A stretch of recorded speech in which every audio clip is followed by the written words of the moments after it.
Bonjour à tous. Nous vous souhaitons la bienvenue ici dans notre temple de Marcinelle. C'est avec grande joie que nous vous accueillons, et puis avec grande joie aussi que nous nous retrouvons pour adorer notre Seigneur. Soyez les bienvenus en tout cas, bienvenue aussi à nos internautes, ceux qui nous suivent depuis leur domicile via Internet, et bienvenue tout particulièrement à Richard et Valérie Maurice. Ce sont nos invités spéciaux cette semaine. Richard est venu apporter toute une série de conférences sur le monde spirituel, et donc aujourd'hui nous aurons l'occasion de l'entendre pendant la prédication. Il pourra clôturer ce sujet qu'il a à cœur de nous partager. Bienvenue en tout cas à Richard et à Valérie. Sentez-vous bien ici. Vous êtes ici à la maison, vous êtes dans la grande famille chrétienne. Bienvenue en tout cas. Chers amis, nous voulons introduire ce culte avec la parole de Dieu. Avant de faire monter nos voix, nos chants, nos prières, nous voulons écouter ce que le Seigneur a à cœur de nous dire. Juste un tout petit texte en guise d'introduction. Nous ouvrirons la Bible dans l'Épître aux Colossiens. Colossiens chapitre 2.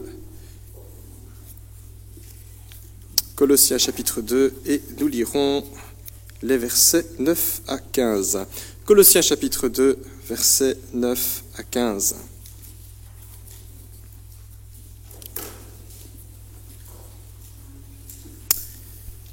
Un texte qui nous parle de Jésus-Christ, et voici ce que la Bible nous dit à partir du verset 9. En effet, c'est en lui, donc en Jésus, en Jésus-Christ, c'est en lui qu'habite corporellement toute la plénitude de la divinité.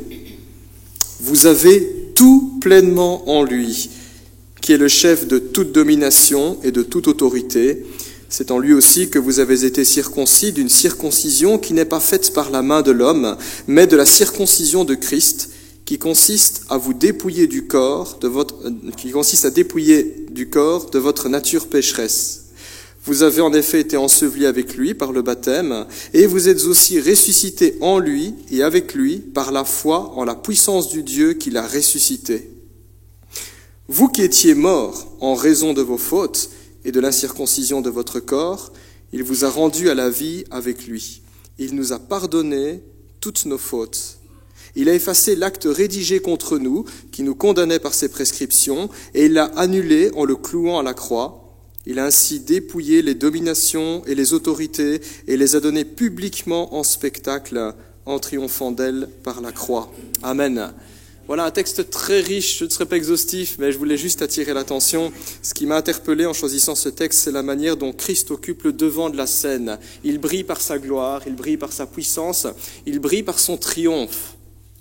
Dans ce texte, nous voyons que Jésus-Christ nous est dépeint comme Dieu. Christ est Dieu, le verset 9. C'est en lui qu'habite corporellement la plénitude de la divinité. C'est pas le bon copain, c'est pas le plan B, le plan C. C'est Dieu, celui qui nous a créés.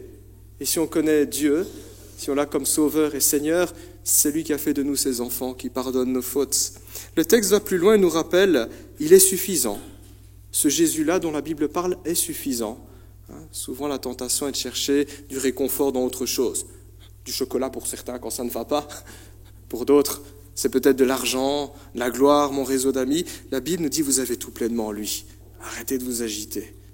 Il est Dieu, il est suffisant. Et puis le texte va encore plus loin, il nous restaure. On parle de se dépouiller de la nature charnelle. Il nous restaure intérieurement. C'est souvent ce qu'on cherche, vous savez, quand on part parfois en vacances, on est fatigué, on veut se restaurer, et puis on se rend compte que on aimerait bien encore. Vous savez, ce qui est suffisant, c'est Jésus, il nous restaure intérieurement. Puis le texte va plus loin, il est question de la croix, il nous sauve, il est notre salut. Et le texte que nous avons lu se termine par ce triomphe de Jésus sur Satan, sur ses démons. Il est notre victoire. Nous voulons ainsi introduire ce culte en nous invitant à regarder à Jésus. Pas regarder à nous. Si on regarde à nous, on va déprimer. On a eu des semaines chargées, stressantes. Et il y a ça, et il y a encore ça, et il y a telle mauvaise nouvelle. Et à la radio, on a dit ça. C'est pas comme ça qu'on veut s'approcher du Seigneur. Tel que l'on est, on veut simplement lever la tête comme pour regarder le soleil, on veut regarder à Jésus. Il est Dieu, il est suffisant, il nous restaure, il nous sauve, il est victorieux. Et c'est dans cette optique-là, et sur base de ces vérités, que nous voulons nous approcher de Jésus, le prier et le louer. Amen. Je vous invite à prier, et après quoi nous poursuivrons dans le chant. Notre Dieu, nous sommes présents ici pour te louer, pour t'adorer. Nous voulons considérer ta personne, toi qui es Dieu, toi qui es le Créateur, toi qui es le Sauveur, toi qui nous restaures, toi qui nous délivres et toi qui as remporté une éclatante victoire. Pardonne-nous bien souvent d'être oublieux sur ces questions et de nous inquiéter et de chercher à te remplacer par autre chose. Seigneur, ce matin, nous voulons nous recentrer sur toi, nous voulons entre guillemets mettre les pendules à l'heure et te remettre au centre de toutes choses. Tu es Dieu et tu es suffisant. Tu connais nos vies, tu sais tout ce qui nous pèse, tout ce qui nous tracasse. Seigneur, dès ce matin, nous te demandons d'apaiser nos cœurs et de prendre la place dans nos pensées, dans nos sentiments, dans nos intentions. Pardonne nos fautes aussi. Tu sais que parfois, ce qu'on a dit ou ce qu'on a fait dans la semaine, peut-être même avant le début du culte, c'est pas toujours à ta gloire, c'est pas toujours ce qu'il y a de plus édifiant. Couvre-nous par ton précieux sang. Nous voulons ainsi entrer dans la présence du Roi, en Jésus-Christ, notre Sauveur et notre Seigneur. Reçois la louange et l'adoration ce matin. Amen. Je vous invite à entonner un premier chant, et ce premier chant s'intitule « Au-dessus de tout ». Dieu qui est au-dessus de tout, au-delà de ce qu'on peut penser ou imaginer. Pour ceux qui le peuvent, dont la santé le permette et qui le souhaitent, je vous invite à vous lever, au-dessus de tout.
Et nous poursuivrons avec le chant suivant, Dieu sublime.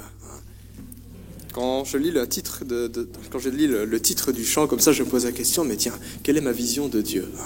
Est-ce que j'ai un petit Dieu? Effectivement, quand on croit en un petit Dieu, on ne croit pas qu'il va faire de grandes choses. Mais ce n'est pas comme ça que la Bible nous présente Dieu.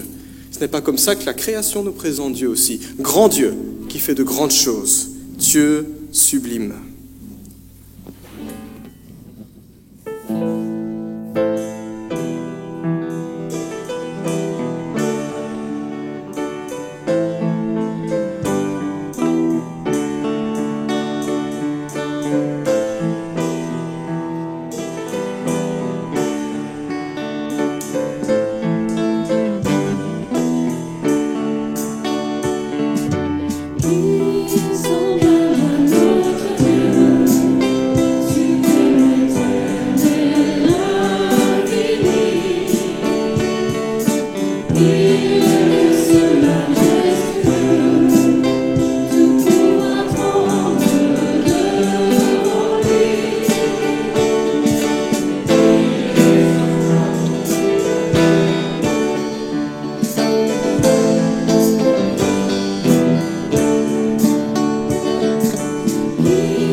Place et nous voulons nous replonger dans l'Écriture. Nous ouvrirons cette fois notre Bible tout à la fin dans le livre de l'Apocalypse. Apocalypse chapitre 7 et nous lirons à partir du verset 9. Apocalypse chapitre 7 verset 9. Alors, le livre de l'Apocalypse n'est pas le plus facile à lire. Il y a beaucoup de débats sur la manière dont on l'interprète, mais ce que j'aime beaucoup dans ce livre, c'est que c'est un peu comme une fenêtre. Nous permet de voir ce qui se passe dans les lieux célestes et en particulier comment la Bible nous décrit ce qui se passera à la fin des temps aussi. Alors on n'a pas de date, on n'a pas de jour, on n'a pas d'heure, mais on a une vision générale, j'oserais dire. Et d'une certaine manière, ça répond un petit peu à notre question, tiens, comment ce sera là-haut? On ne peut s'en faire qu'une idée, n'est-ce pas? J'ose dire, tant qu'on n'a pas mis les pieds. Mais quand même, la Bible nous décrit certaines choses. Et c'est ce que nous retrouvons dans ce texte, Apocalypse 7, 9. C'est l'apôtre Jean qui écrit ce texte. Il a une vision Et il écrit, « Après cela, je regardais et je vis une foule immense que personne ne pouvait compter, donc bien plus nombreux que nous ce matin. C'étaient des hommes de toute nation, de toute tribu, de tout peuple et de toute langue. Ils se tenaient debout devant le trône et devant l'agneau. » Donc on parle de Jésus-Christ. Devant l'agneau, habillé de robes blanches, des feuilles de palmier à la main. Et ils criaient d'une voix forte, « Le salut est à notre Dieu qui est assis sur le trône et à l'agneau. » Tous les anges qui se tenaient autour du trône, des anciens et les 4 êtres vivants, se prosternèrent le visage contre terre devant le trône et ils adorèrent Dieu en disant « Amen. La louange, la gloire, la sagesse, la reconnaissance, l'honneur, la puissance et la force sont à notre Dieu au siècle des siècles. Amen. » Tout n'est que gloire, splendeur, louange, sagesse, puissance, autorité en Jésus-Christ dans les lieux célestes et ici-bas. Nous ne sommes pas une assemblée parfaite, mais chaque fois qu'en tant que chrétiens nous nous rassemblons, bien c'est en quelque sorte un avant-goût de ce que nous vivrons aussi dans les lieux célestes. Nous sommes là pour adorer notre Dieu, nous sommes là aussi pour joindre nos voix à tous ceux qui adorent déjà le Seigneur parfaitement dans les lieux célestes. Sachant qu'un jour nous serons tous rassemblés dans sa présence, et ce que j'aime beaucoup dans cette vision, c'est qu'il n'y a plus de murs. Il n'y a plus de séparation, il n'y a plus de tension. Des gens de tout peuple, de toute langue, qui adorent le Seigneur. Dans cette perspective, nous voulons continuer aussi à louer notre Seigneur, qui a des plans parfaits et des plans parfaits qui s'accompliront. Le chant suivant s'intitule « À l'agneau de Dieu », un chant qui célèbre la gloire de Jésus-Christ et qui fait aussi écho et qui s'inspire justement du texte que nous venons de lire. Pour ceux qui le souhaitent aussi et qui le peuvent, je vous invite à vous lever.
Avec le chant suivant qui s'intitule Emmanuel. Alors Emmanuel, c'est un nom hébraïque qui signifie Dieu est avec nous. Alors j'aime beaucoup ce prénom parce qu'il répond à la question, tiens, où est Dieu? Dieu est-il là? La Bible nous présente un Dieu qui est présent. Présent comment? Présent comme Jésus-Christ. Il a foulé la terre de ses pieds, il s'est fait homme. Il est remonté au ciel et il est présent dans nos cœurs, dans notre Église, par la puissance de son esprit. Ainsi s'accomplit sa promesse, je serai avec vous tous les jours, jusqu'à la fin du monde. Emmanuel.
Avec un dernier chant, ce chant bien connu, il s'intitule « À toi la gloire ». Oui, c'est difficile de savoir avec moi si on peut s'asseoir ou se mettre debout.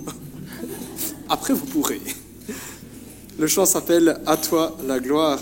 Il nous rappelle que si nous sommes réunis ici, c'est pas pour nous. On n'est pas là pour nous faire du bien, même si ça nous fait du bien de louer le Seigneur, de le prier, d'écouter sa parole. Mais on est là avant tout pour lui. Il est glorieux, il est extraordinaire. À toi la gloire.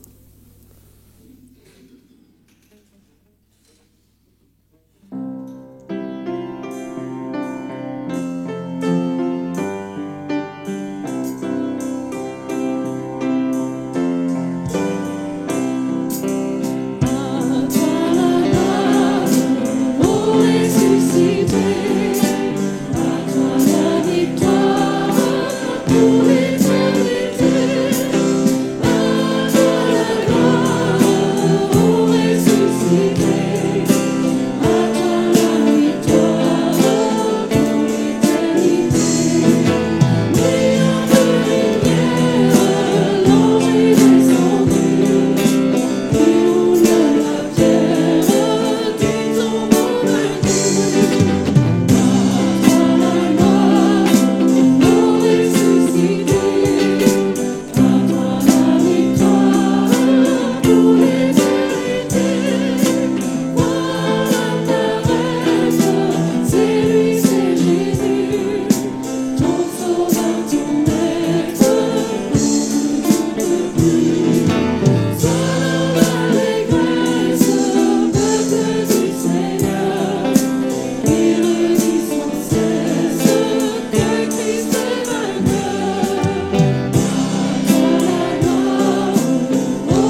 prendre place à celui qui peut faire par la puissance qui agit en nous infiniment plus que tout ce que nous demandons ou pensons.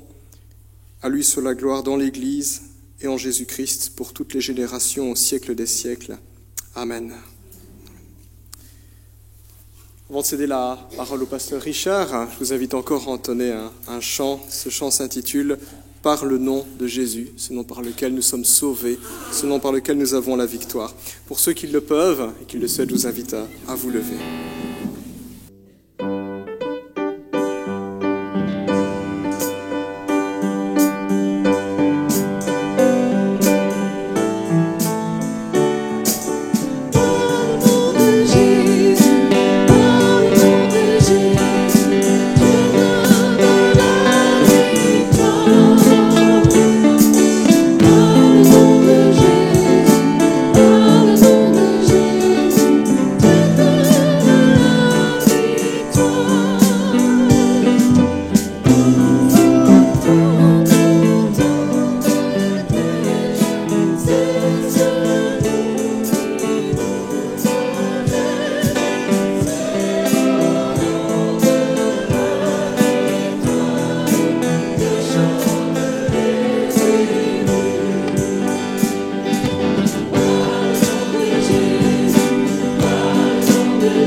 Place.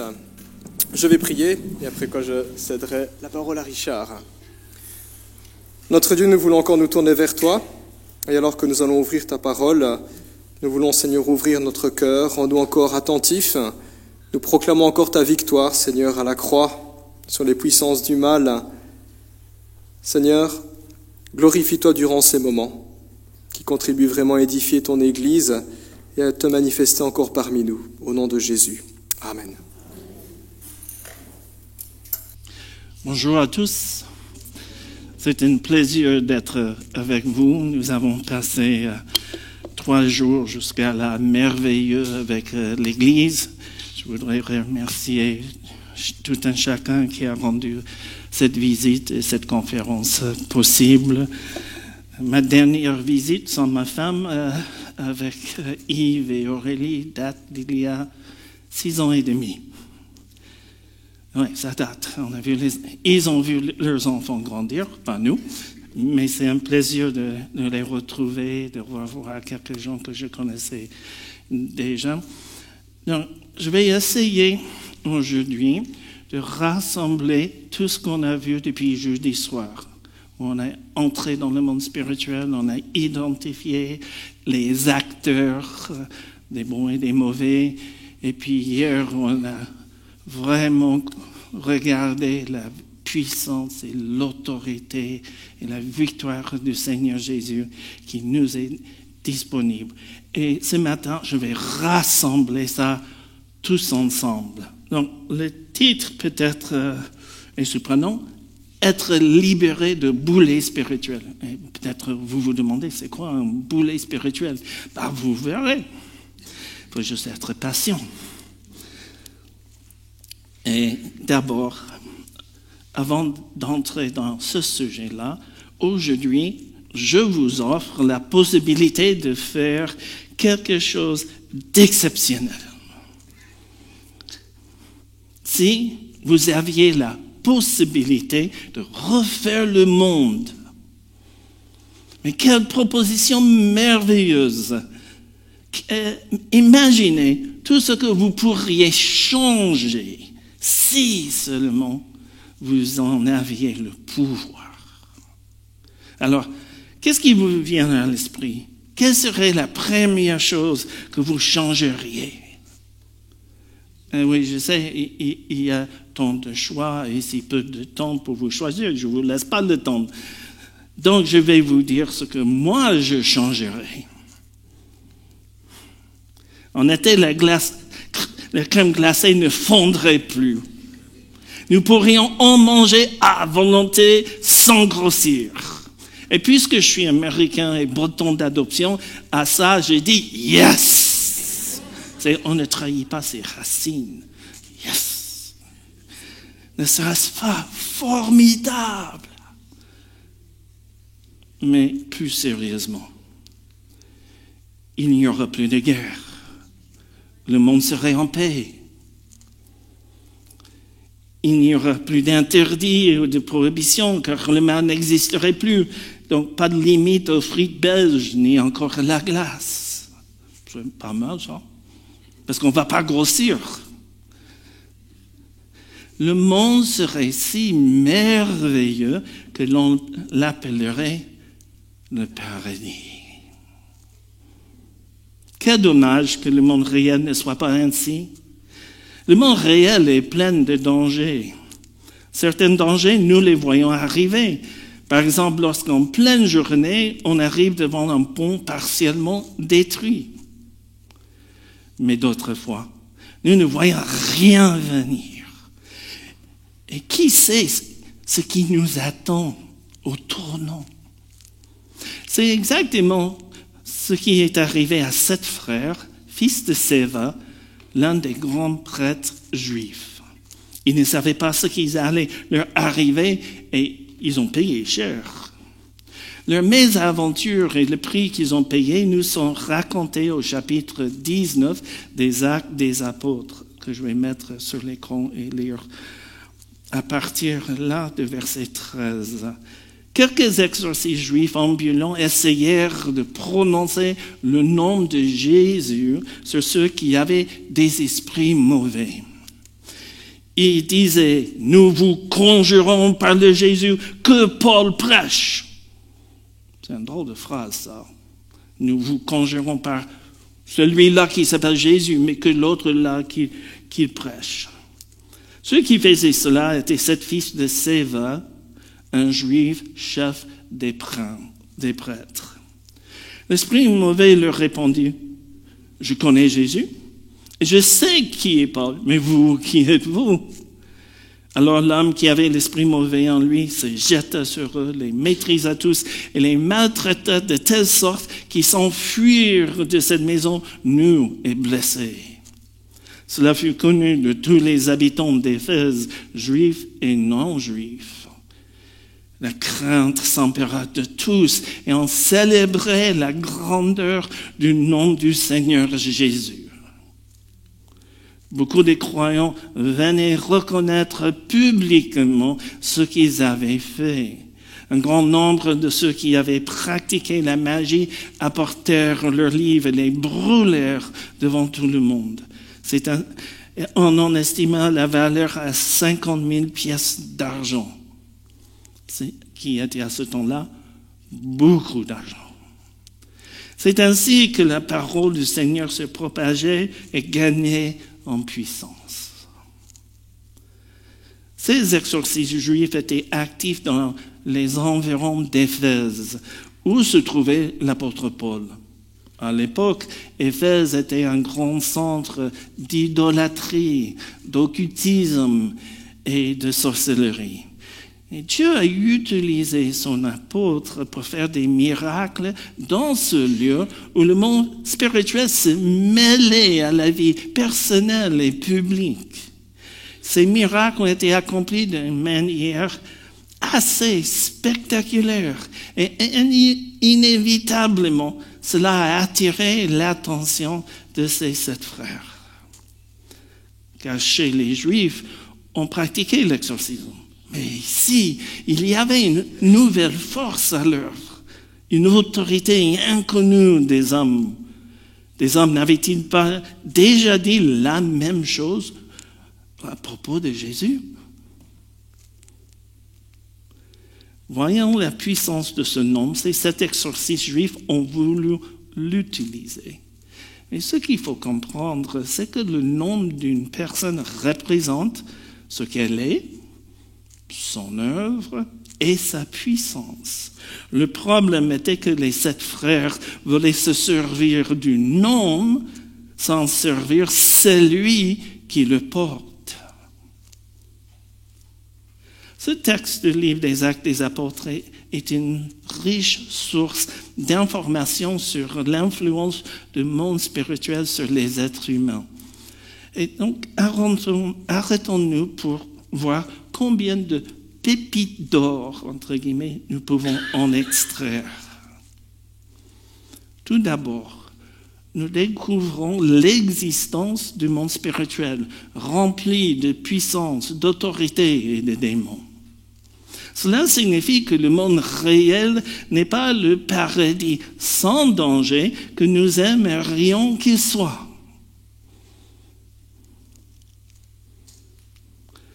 La deuxième pépite est que certaines personnes utilisent la magie, la sorcellerie et des pouvoirs occultes pour influencer le monde spirituel ou pour savoir ce qui adviendra.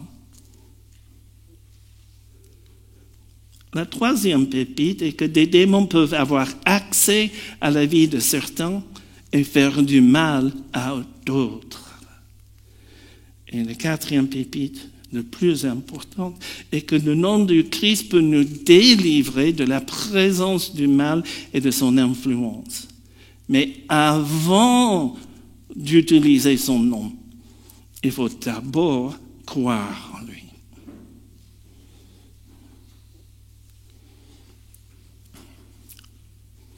Un nombre important de personnes dans le monde occidental croient en des pouvoirs occultes, souvent appelés des dons, entre guillemets. Comme exemple, citons les sourciers, ceux qui trouvent de l'eau avec l'aide d'une paire de baguettes, ou les coupeurs de feu, connus sous d'autres noms comme penseurs, guérisseurs, tireurs de feu. Il y a plein de noms pour le même acte. Mais les coupeurs de feu prononcent une formule secrète, ou une soi-disant prière, encore entre guillemets, pour guérir les brûleurs. Mais il y a aussi la guérison par transfert des soi-disant énergies vers l'intérieur ou l'extérieur du client. Il y a le pendule pour détecter de prétendues fréquences vibratoires ou pour deviner ce qui est caché aux yeux des hommes. Il y a toutes sortes de médiums et il y a ceux qui guérissent par le magnétisme de leurs mains. Il existe bien d'autres pouvoirs, entre guillemets, que ceux que je viens de citer. Lorsque j'étais missionnaire au Bénin, avant de venir en France, j'ai souvent entendu des gens dire que de tels pouvoirs provenaient de forces spirituelles, des dieux ou des esprits. Mais une fois en France, on m'a plutôt expliqué que ces mêmes pouvoirs venaient et je cite ce que j'entendais souvent, du bon Dieu, car ils font du bien.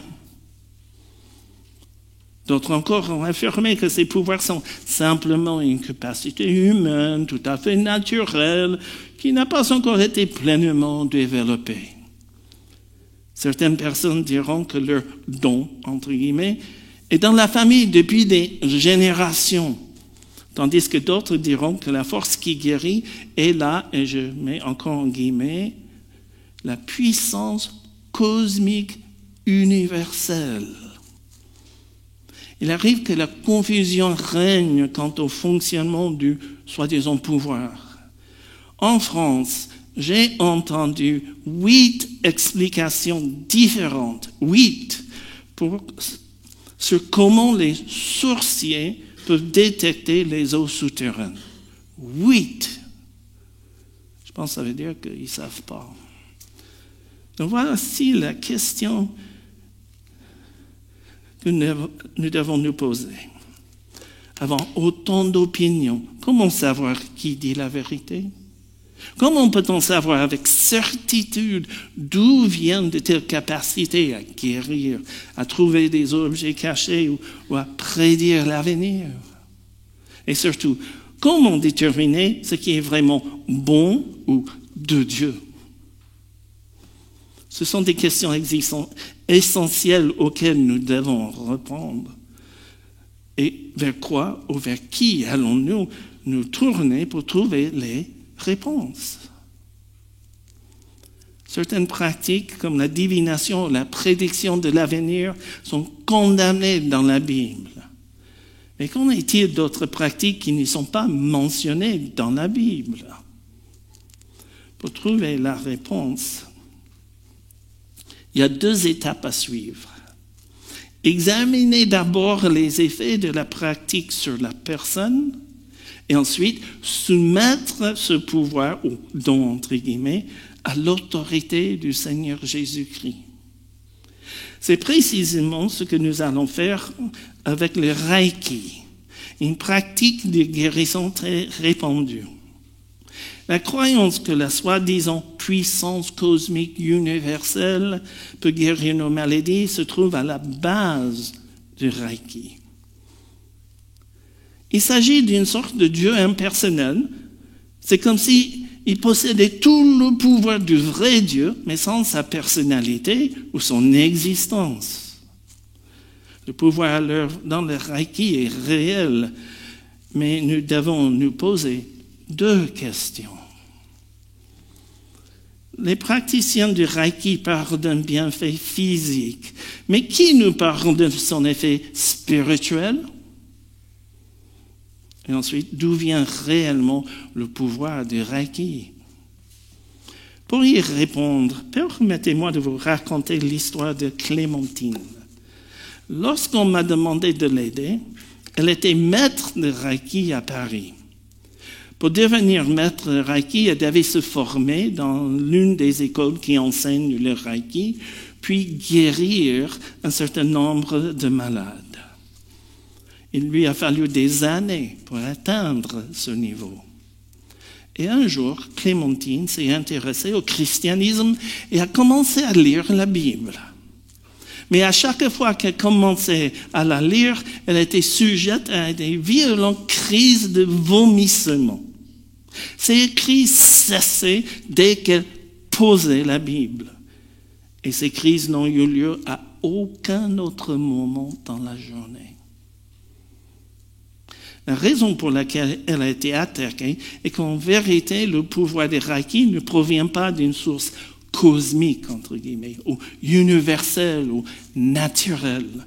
Il est démoniaque. Derrière ce soi-disant pouvoir cosmique se cache le diable, qui n'a pas voulu lâcher cette femme. Encore aujourd'hui, Satan fait tout ce qu'il peut pour empêcher des personnes comme Clémentine de découvrir la vérité et d'être sauvées. Malheureusement, ceux qui affirment que le Reiki vous fera du bien ne connaissent pas sa véritable source. Pire encore, ils ignorent tous de ses effets spirituels sur l'être humain.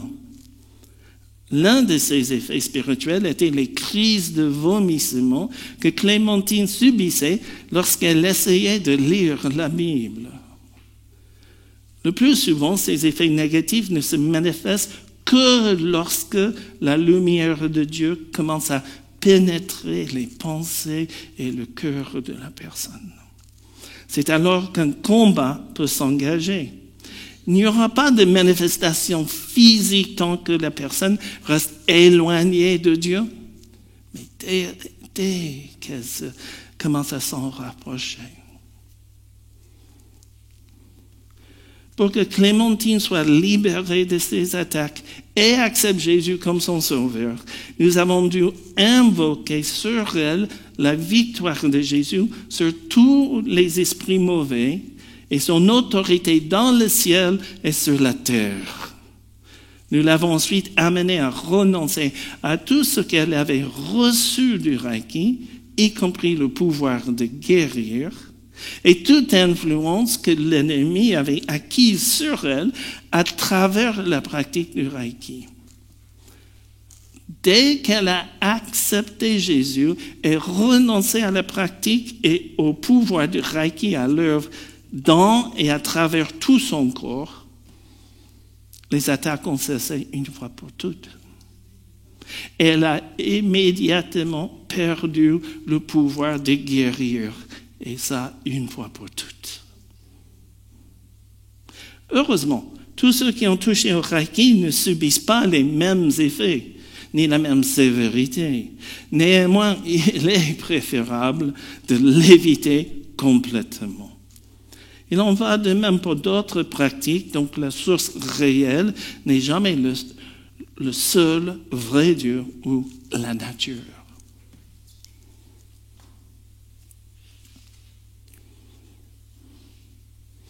Bien sûr, lorsqu'elle a vécu ces manifestations, Clémentine n'était pas croyante.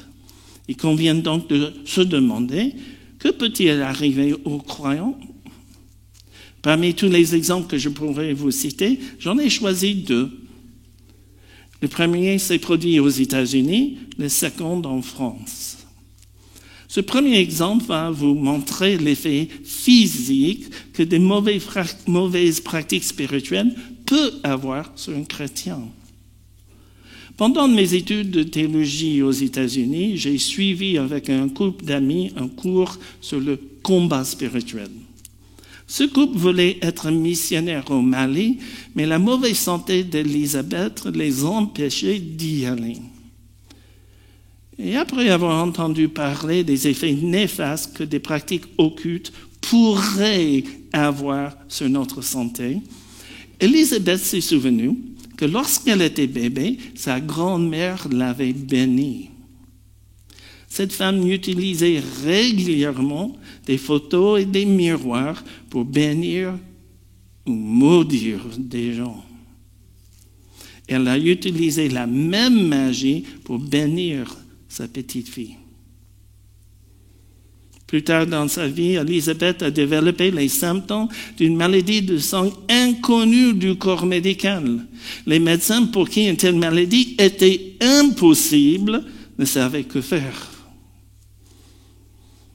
Elle a donc décidé d'en parler au professeur, car ses problèmes de santé provenaient peut-être de cette bénédiction. Le professeur l'a amené à prendre position en Christ contre toute œuvre du mal faite sur elle ou pour elle, proclamant que son sang versé à la croix l'a purifiée de tout péché et l'a protégée contre toute œuvre du mal. Élisabeth a alors renoncé à la bénédiction de sa grand-mère et à ses effets sur sa vie.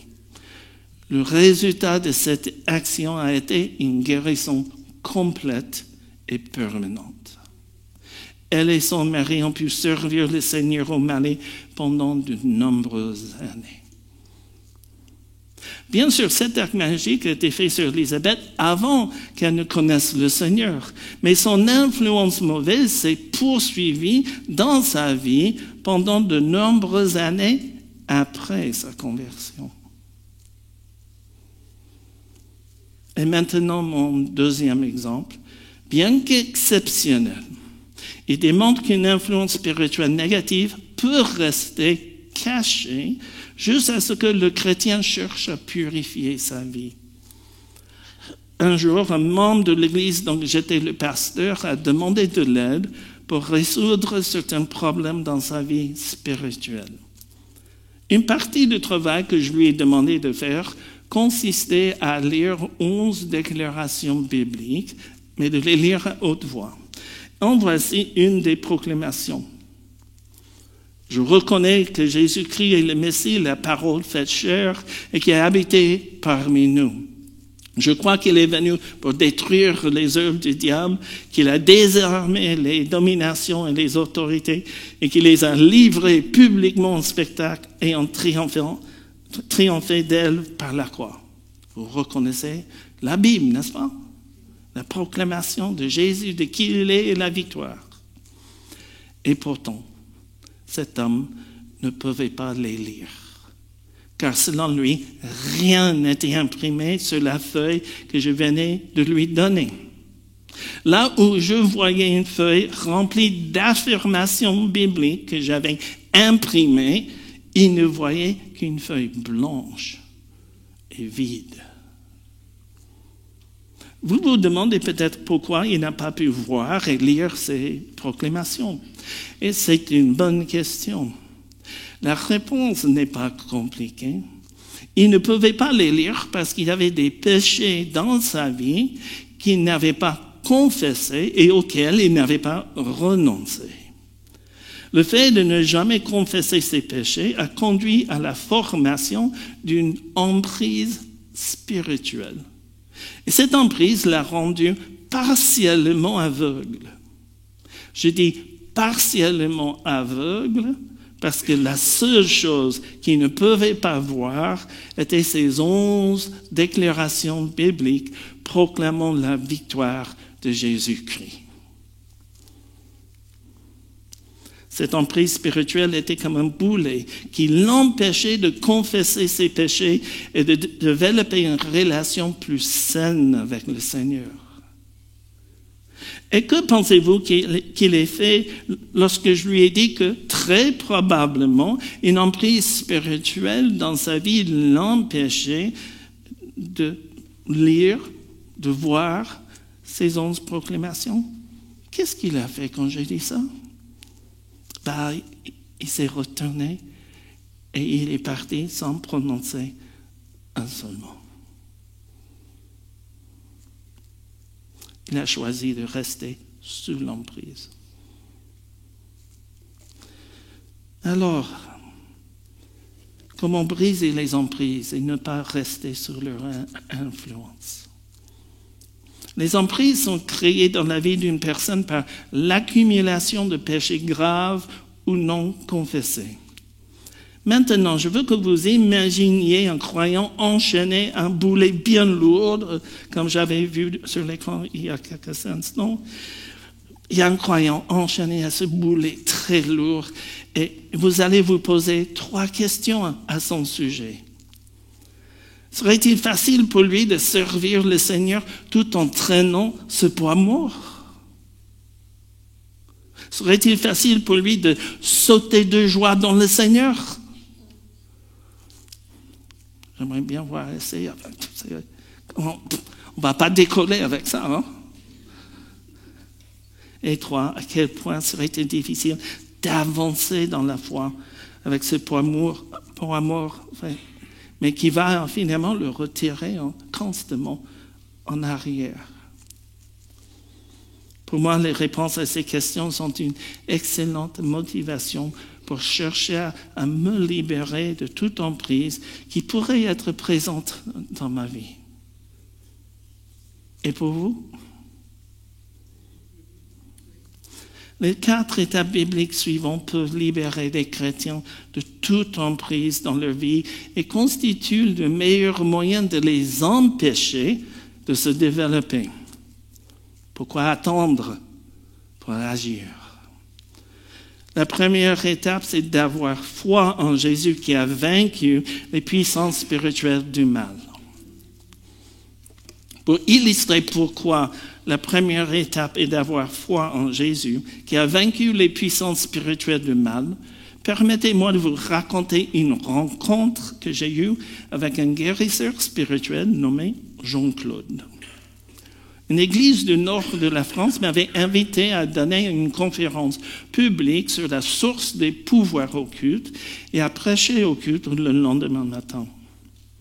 30 minutes après le début de la conférence, dans un geste de provocation, Jean-Claude a essayé de se servir de ses pouvoirs pour faire exploser le verre d'eau qui était placé devant moi. Mais avant de vous raconter ce qui s'est passé, laissez-moi vous expliquer comment j'ai appris son geste. Le lendemain matin, avant le culte, les membres de l'Église qui s'étaient assis à côté de lui pendant la conférence m'ont demandé si je savais ce qu'il avait fait. Et je leur ai répondu, non, j'ai rien vu. Ce qui était vrai. Ils avaient entendu Jean-Claude dire qu'il allait briser le verre devant moi. Puis, il s'est penché en avant, il a commencé à murmurer tout bas, et puis tout à coup, il s'est redressé avec un air surpris. Lorsqu'il essayait de guérir un client malade, Jean-Claude faisait toujours appel à, je cite ce qu'il m'a dit, à ce Jésus qui aimait les gens, virgule, à Allah et aux puissances de Voodoo. Jésus, Allah et les puissances de Voodoo. Quel cocktail spirituel! Le verre aurait dû exploser. Et pourtant, il ne s'est rien passé. Jean-Claude ne savait pas que quelques minutes avant le début de la conférence, le pasteur de l'église et moi-même avions proclamé dans la salle que par le nom de Jésus et son autorité, aucune puissance occulte ne pourrait être utilisée lors de la conférence et qu'aucune opposition spirituelle ne pourrait se manifester.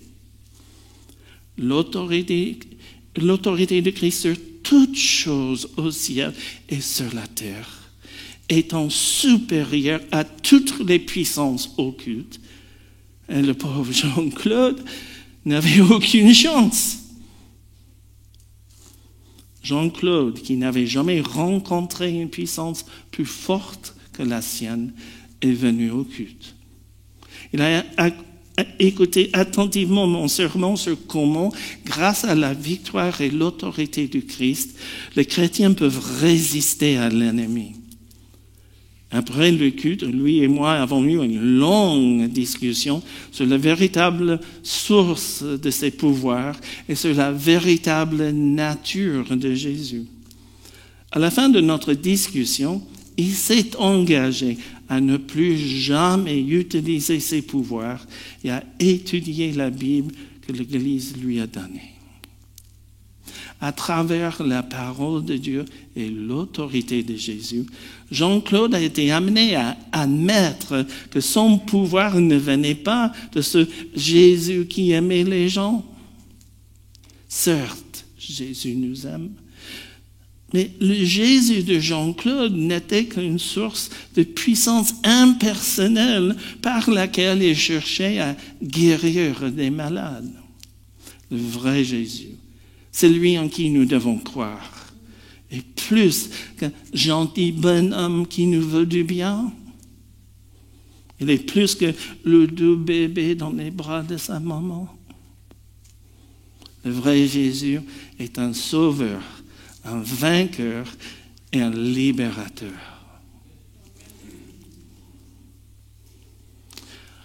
Enfin, à certains égards, notre époque ressemble à celui de l'apôtre Paul. À son époque, la ville d'Éphèse était célèbre pour son grand temple de la déesse Artémis. Selon de nombreux historiens, il y avait au moins 40 autres temples païens dans la ville.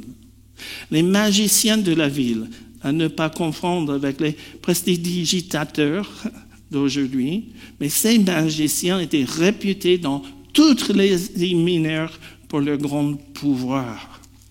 Et c'était là, au milieu de l'idolâtrie, de la magie et des activités démoniaques que vivaient ceux qui avaient donné leur vie à Jésus. Dans la lettre qui leur a été envoyée, l'apôtre Paul les a encouragés à résister aux forces du mal actives dans leur vie. En Éphésiens 6, les versets 10 à 13, il a écrit « Enfin, mes frères et sœurs, fortifiez-vous dans le Seigneur et dans sa force toute puissante. Revêtez-vous de toutes les armes de Dieu afin de pouvoir tenir ferme contre les manœuvres du diable. En effet, ce n'est pas contre l'homme que nous avons à lutter, mais contre les puissances, contre les autorités, contre les souverains de ce monde de ténèbres, contre les esprits du mal dans les lieux célestes. C'est pourquoi prenez toutes les armes de Dieu afin de pouvoir résister. Les chrétiens d'Éphèse devaient forcément connaître les noms des esprits spirituels mentionnés au verset 12. D'après le verset 11, ils travaillent avec Satan et, par conséquent, contre les chrétiens. La compréhension la plus évidente et la plus directe est que ces noms se réfèrent à des démons connus dans les cultes païens et la magie sous les noms mentionnés par Paul. Quant à nous, nous aussi, nous avons besoin de ces encouragements et de cette connaissance. Car le monde n'est pas un lieu paradisiaque où l'idolâtrie, la magie et les mauvais esprits n'existent pas. C'est pourquoi la première étape vers la liberté est la foi en Jésus qui, par sa mort à la croix, sa résurrection et son ascension à la droite de Dieu, a vaincu toutes les forces et les esprits mauvais dans les lieux célestes et sur la terre.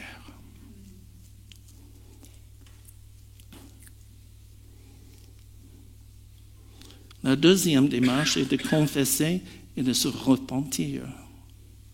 Aujourd'hui, dans l'exercice de leur pouvoir, de nombreux guérisseurs murmurent des mots que leurs patients ne doivent pas entendre. Cette prière, entre guillemets, comme beaucoup l'appellent, est en fait une formule magique. De nombreuses formules utilisées par des guérisseurs européens incluent les noms de Jésus, de Dieu, de la Vierge Marie, de saints catholiques, d'anges et d'autres êtres spirituels. Il s'agit d'une pratique magique très courante. C'est exactement cela que faisaient les magiciens d'Éphèse et Jean-Claude.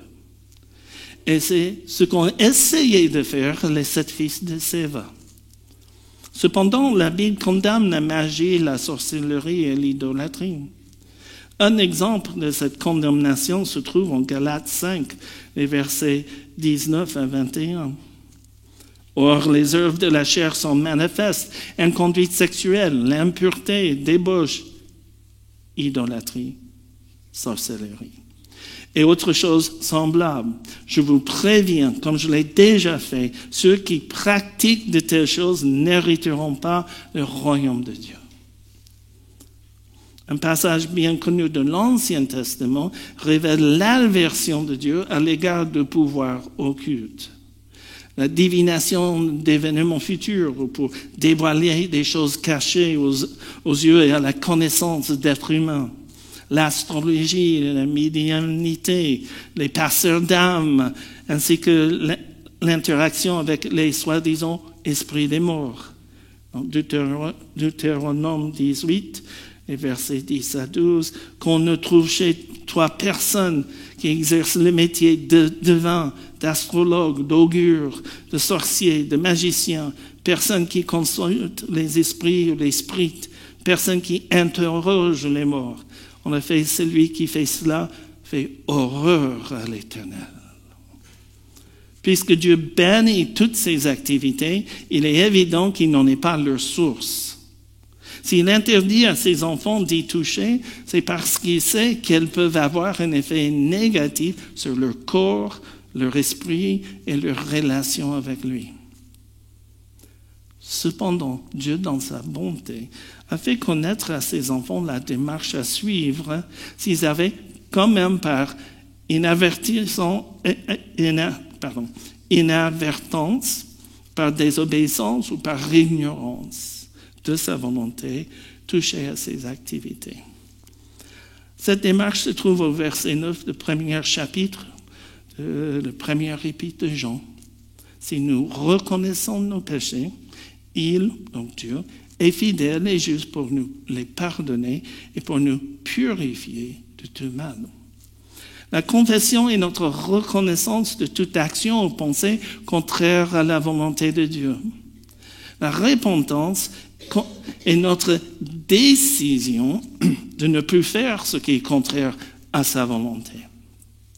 La confession et la repentance constituent la deuxième étape pour briser des emprises spirituelles, car elles peuvent détruire toute influence que l'ennemi a pu accueillir dans notre vie.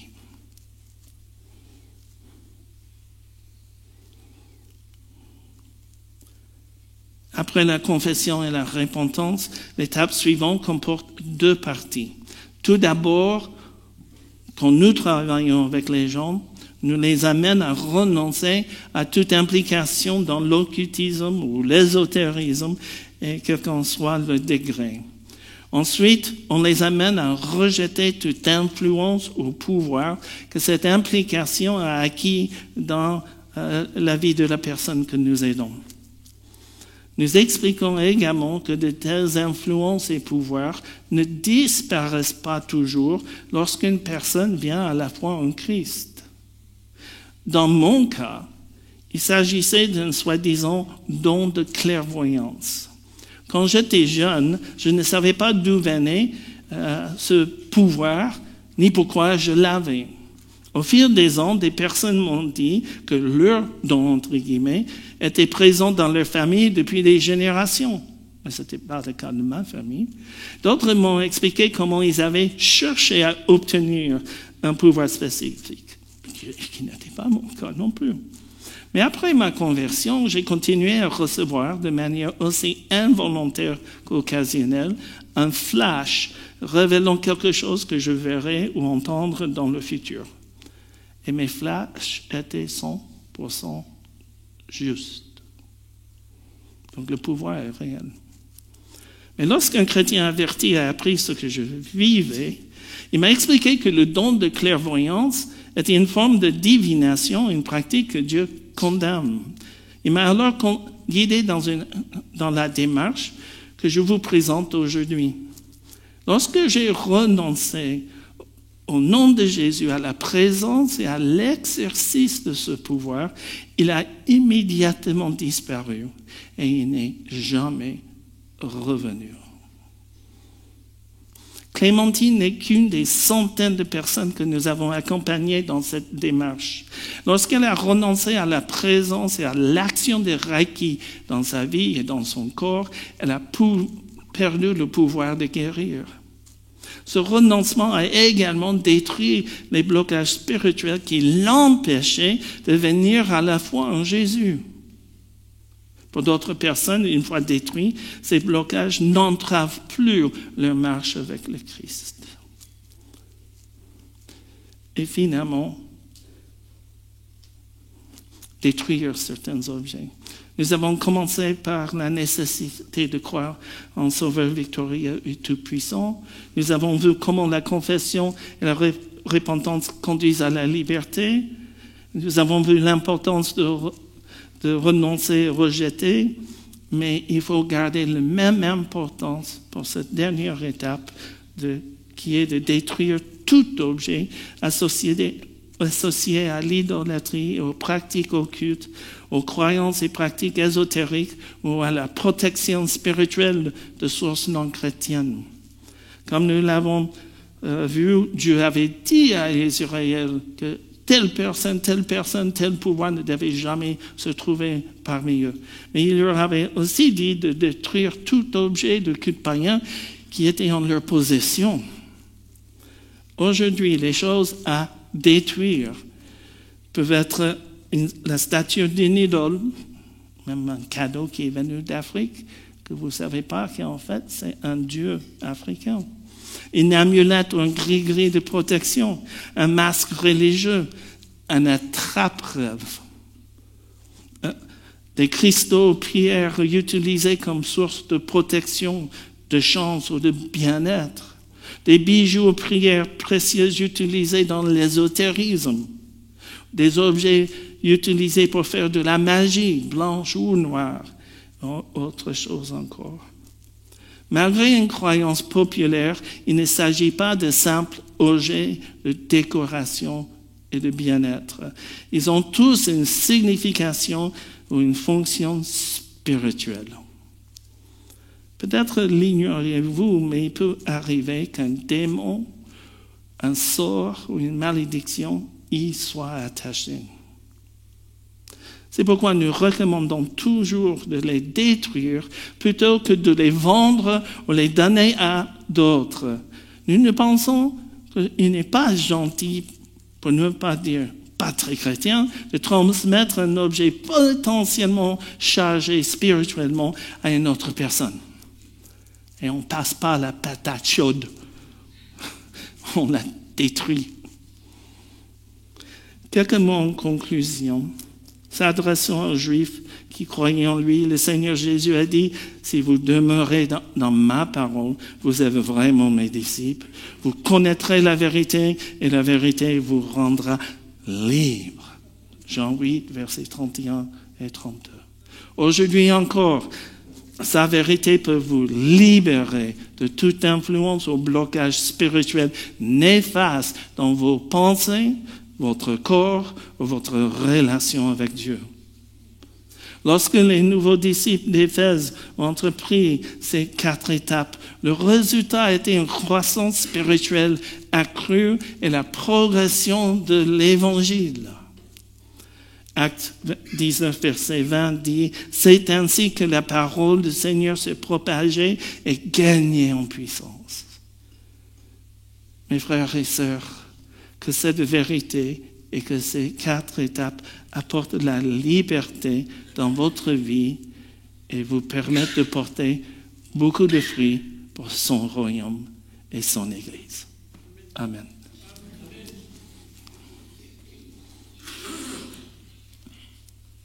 J'ai prié. Je vais juste un instant pour prier. Seigneur, nous élevons ton nom ce matin. Nous élevons ton nom au-dessus de tout être spirituel sur la terre, dans le ciel. Toute force qui cherche à nous nuire, à nous tromper. Et nous voulons, Seigneur, par ton nom, marcher dans la liberté, marcher dans la pureté, pour avancer, pour mieux servir, pour être plus rempli de ton esprit et ta présence, et de vivre pleinement toute la vie que tu as prévue pour nous. Amen.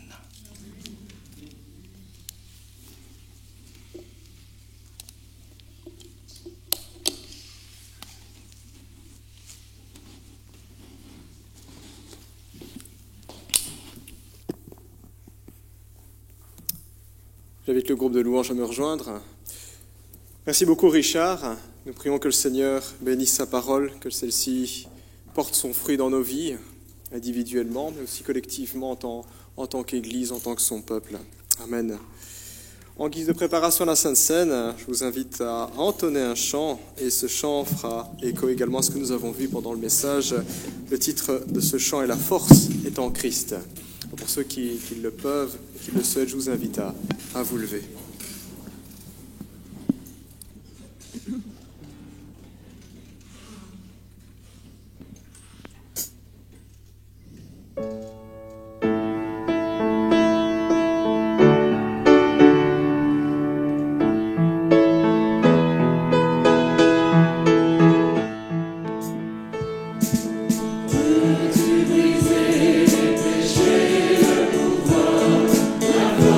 C'est un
vous invite à prendre place. Nous allons ouvrir la parole de Dieu, la Bible, dans l'Épître aux Éphésiens. Et nous lirons Éphésiens chapitre 2, Éphésiens chapitre 2, versets 8 à 10. Épître aux Éphésiens chapitre 2, à partir du verset 8, nous lisons ceci. En effet, c'est par la grâce que vous êtes sauvés, par le moyen de la foi, et cela ne vient pas de vous, c'est le don de Dieu, le cadeau. Ce n'est pas par les œuvres, afin que personne ne puisse se vanter. En réalité, c'est lui, donc Dieu, qui nous a fait. Nous avons été créés en Jésus-Christ pour des œuvres bonnes que Dieu a préparées d'avance afin que nous les pratiquions. Jusque-là, la lecture. Un verset qui est extrêmement riche et bien connu également de la plupart des protestants. Et dans ce verset, il y a un contraste. Il y a les œuvres et la grâce. Les œuvres, c'est ce que nous, les hommes, nous pouvons faire. Notre force, notre intelligence, notre performance, notre capacité à entreprendre, à nous élever ou à réussir. Et de l'autre côté, il y a la grâce. La grâce, on n'y est pour rien. La grâce, c'est tout Dieu. On pourrait dire que ce sont les œuvres de Dieu, la grâce. Ce sont ses mérites. C'est sa puissance qui est à l'œuvre. Donc, dans ce verset, un contraste, effort de Dieu, effort de l'homme.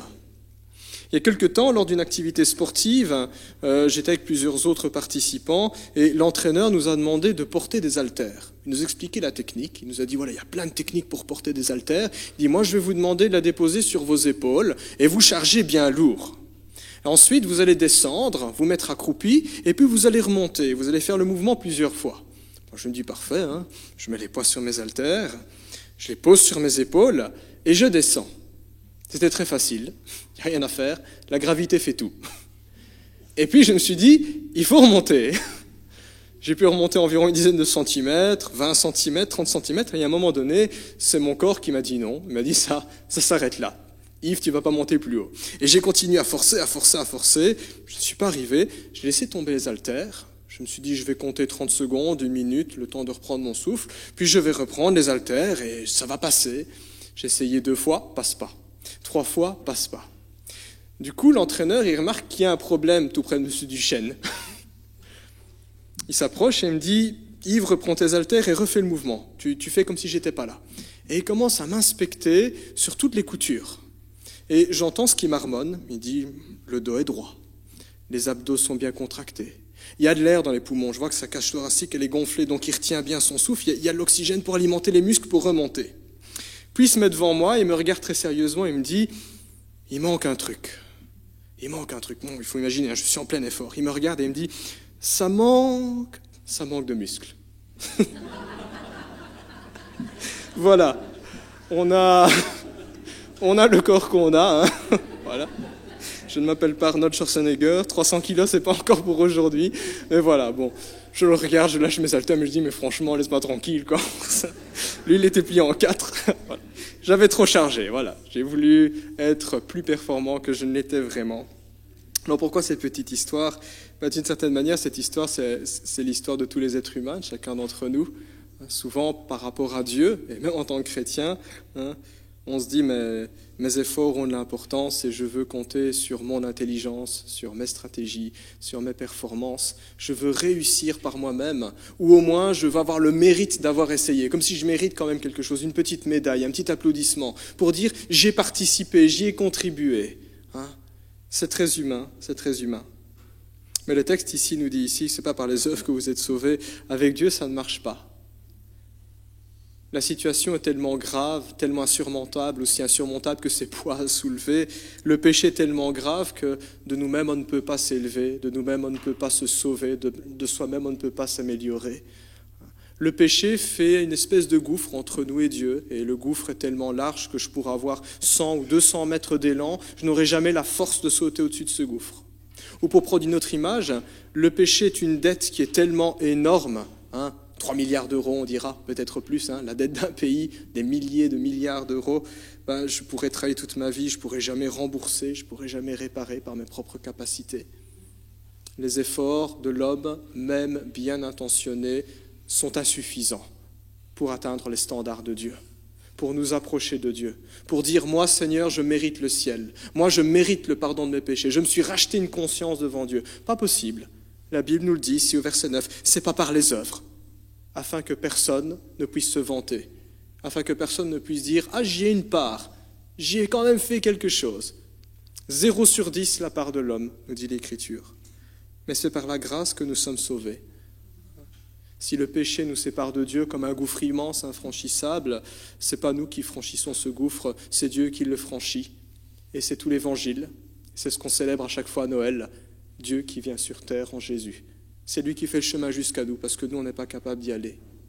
Si le péché est une dette qui est impayable, c'est Dieu lui-même en Jésus-Christ qui paye cette dette. Et puisque le péché entraîne une condamnation, et nous le savons bien, c'est nos lois, quand on fait un crime, on est coupable, on va en prison, on paye une amende, on a une sanction, que sais-je, un retrait de permis. Eh bien, spirituellement, c'est la même chose. Je pêche, je suis coupable devant Dieu, je mérite une punition, une sanction.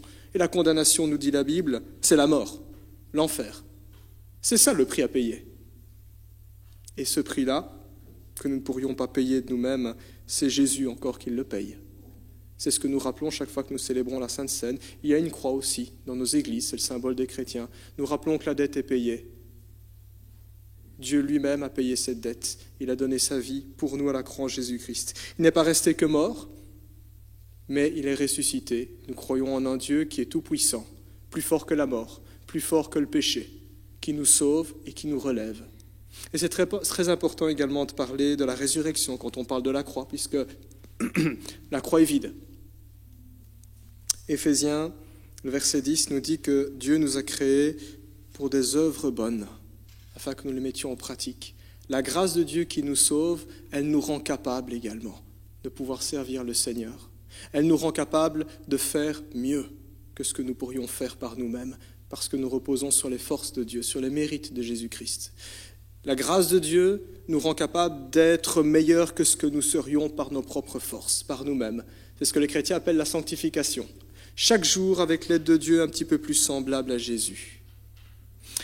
Alors que nous allons célébrer la Sainte Seine dans quelques instants, je vous invite à prendre un temps de recueillement, que nous puissions nous placer devant le Seigneur et la lumière de ce texte, qui nous invite à réfléchir. Ma performance, les performances de Dieu. Pour nous qui sommes chrétiens, que ce soit un temps à la fois pour nous replacer devant le Seigneur, peut-être si le Seigneur met en lumière des stratégies chez nous qui ne sont pas à sa gloire, ou on a oublié sa grâce, qu'on puisse les confesser et reconnaître encore aujourd'hui, Seigneur, j'ai besoin de toi. Quand je suis devenu croyant, encore aujourd'hui, encore demain et éternellement. Que nous puissions nous rappeler l'amour dont nous avons été l'objet. Et si vous n'êtes pas encore chrétien, si vous n'avez jamais pris une décision formelle de donner votre vie à Jésus-Christ, si vous êtes en recherche, temps de questionnement, de découverte de la foi chrétienne, pourquoi pas aussi prendre ce texte et réfléchir en vous posant la question, où en suis-je moi? Qu'est-ce que je fais avec mon péché? Qu'est-ce que je fais avec Dieu? Qu'est-ce que je fais avec Jésus? Je vous invite à prendre juste 30 secondes de silence pour nous replacer devant le Seigneur.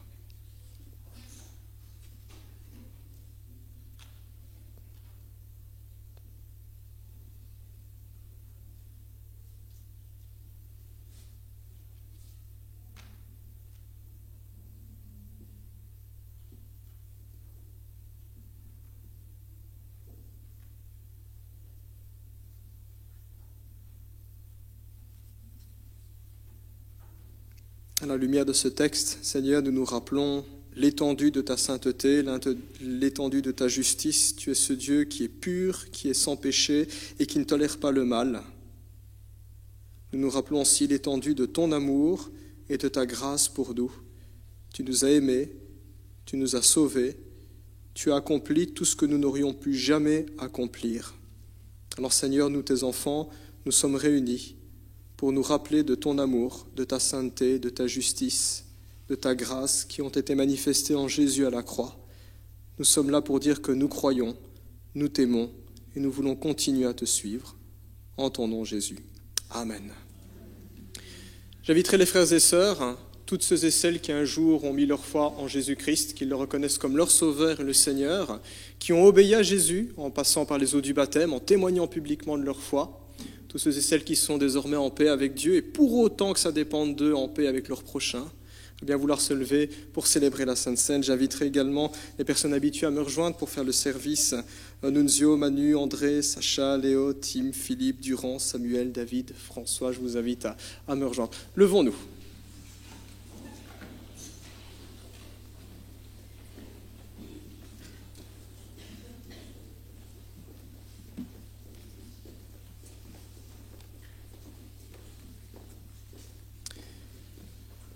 La Sainte Seine est un repas symbolique qui a été institué par le Seigneur Jésus-Christ, peu avant son arrestation, peu avant sa passion.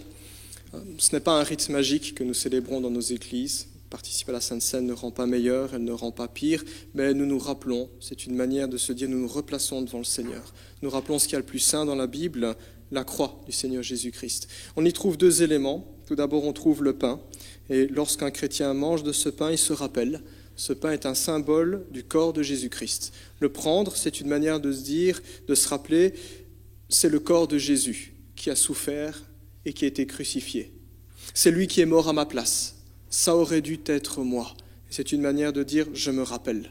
J'exprime ma reconnaissance, j'exprime mon adoration, j'exprime ma confiance. Je crois que ce qu'il a accompli pour moi est suffisant. La parole de Dieu nous dit ceci, en effet, j'ai reçu du Seigneur ce que je vous ai transmis. Le Seigneur Jésus, la nuit où il a été arrêté, a pris du pain. Après avoir remercié Dieu, il a rompu et a dit « Prenez, mangez, ceci est mon corps qui est rompu pour vous. Faites ceci en souvenir de moi. » Est-ce que je pourrais demander à mon frère Léonidas de rendre grâce à Dieu ? Notre Père, notre Dieu, nous te bénissons ton Seigneur, pour te dire merci parce que tu es avec nous ce matin. Merci Seigneur pour le sacrifice de Jésus-Christ. Merci pour ces éléments, ce pain, ce vin, qui représentent, qui sont le symbole, Seigneur, de son corps qui a été meurtri à la croix, de son sang qui a été versé, Seigneur, pour nous. Merci pour cette grâce que tu nous fais, pour que nous puissions, Seigneur, nous approcher de ta table. Au nom de Jésus, merci.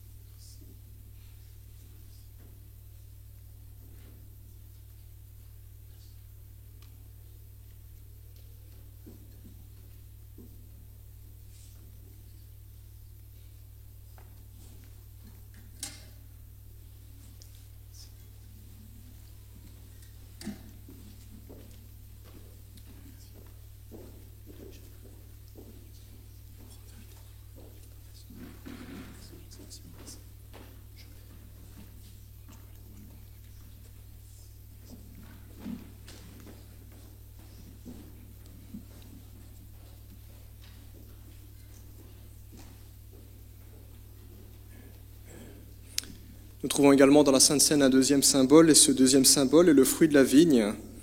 L'Écriture nous dit qu'il nous rappelle le sang de Jésus-Christ.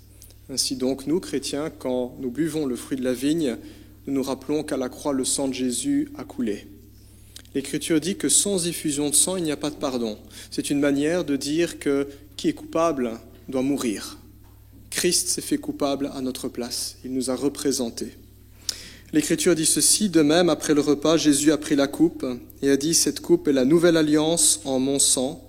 Faites ceci en souvenir de moi toutes les fois que vous en boirez. Est-ce que je peux demander à mon frère Samuel de rendre grâce à Dieu ? Merci. Oui, merci Seigneur pour ce repas, Seigneur. Nous te rendons grâce, Père. Je remets entre tes mains, Seigneur, ce vin qui représente ton sang coulé à la croix. Je te rends grâce au nom de Jésus-Christ. Amen. Amen.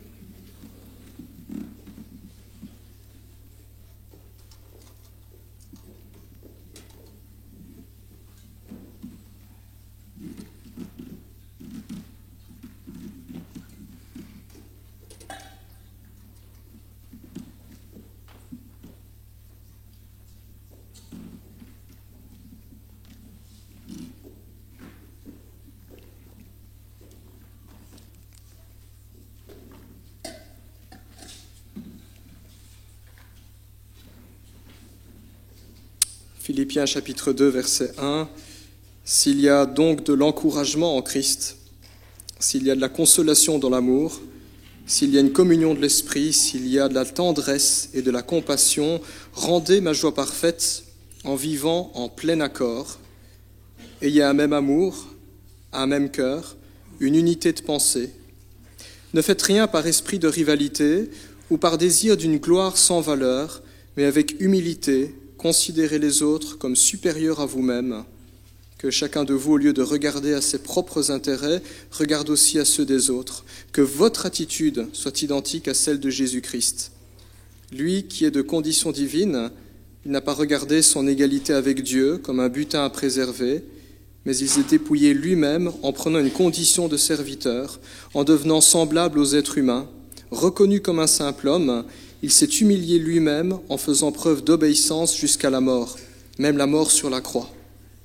C'est aussi pourquoi Dieu l'a élevé à la plus haute place et il lui a donné le nom qui est au-dessus de tout nom, afin qu'au nom de Jésus, chacun plie le genou dans le ciel, sur la terre et sous la terre, et que toute langue reconnaisse que Jésus-Christ est le Seigneur, à la gloire de Dieu le Père. Amen. La parole de Dieu dit, en effet, toutes les fois que vous mangez ce pain et que vous buvez cette coupe, vous annoncez la mort du Seigneur jusqu'à ce qu'il vienne. Nous proclamons ainsi Christ est mort, Christ est ressuscité et Christ revient bientôt. Amen.